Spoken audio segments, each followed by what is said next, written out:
Hi guys, assalamualaikum and welcome again sa Summer TV. So ang pag-uusapan natin ngayon ay tungkol sa GCash or sa bagong feature ni GCash. So ngayon, meron na silang bagong update dun sa inbox ng GCash natin. So meron silang nilagay na GChat beta.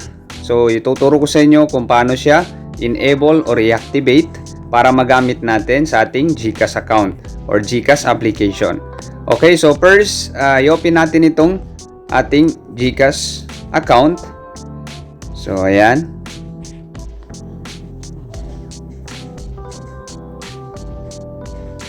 Okay, so wait lang natin. Okay, so ngayon, ang next na gagawin natin, dito tayo sa inbox. Okay.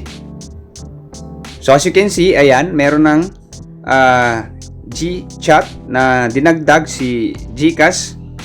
So ito yung kanyang feature o bagong feature. GChat allows you to chat and transact with your contacts. Would you like to enable this feature? So ngayon, pwede na tayo ngayon dito mag-transact, okay, sa ating GCash account, at pwede na tayo mag-chat dito. Pwede natin i-chat yung ating receiver o di kaya yung sender. So ngayon, enable natin.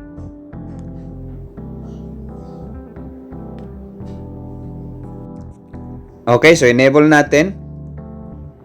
Then i-check natin itong box. Then submit natin. Okay, so as you can see, naka-enable na siya. So welcome to your inbox. So ito yung inbox natin ngayon. So pwede tayo mag-start dito.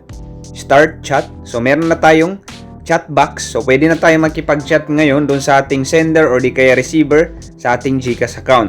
So actually maganda siya guys kasi mas safe siya, and then mas mami-message natin kaagad yung ating sender or di kaya yung receiver.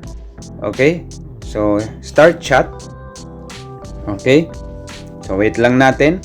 We are syncing your contact. So lahat ng nakalagay sa ating contact, so pwede natin siya i-contact as long as naka-register siya sa GCash. So pwede natin siya i-contact or i-chat. Okay? Okay, so actually mas secure siya kasi dito makikita natin mismo yung ka-chat natin talaga is yung nakasave sa ating contacts. Ayan. Okay.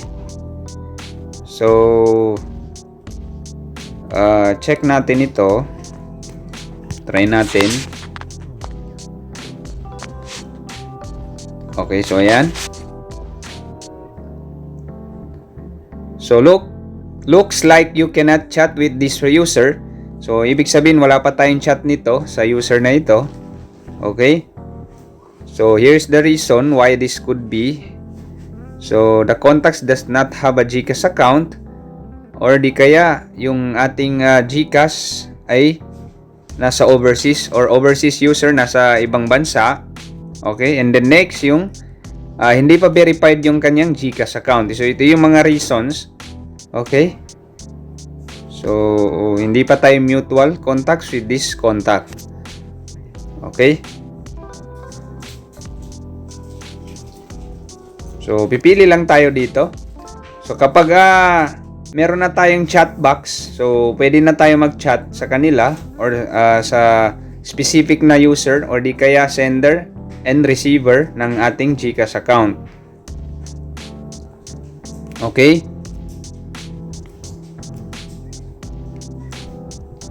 So, itry natin itong sa nanay ko. Ayan.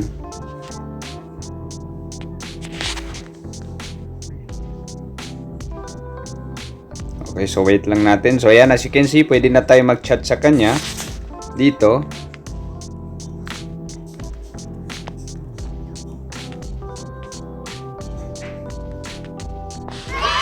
Ayan.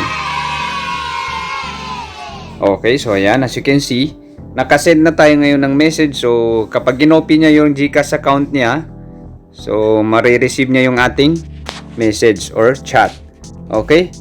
So, ganito lang kadali guys mag-activate. So, I hope nakatulong ito sa inyo. Thanks for watching and don't forget to subscribe to Amr TV for the latest videos na aking i-upload. Sukran and wassalam.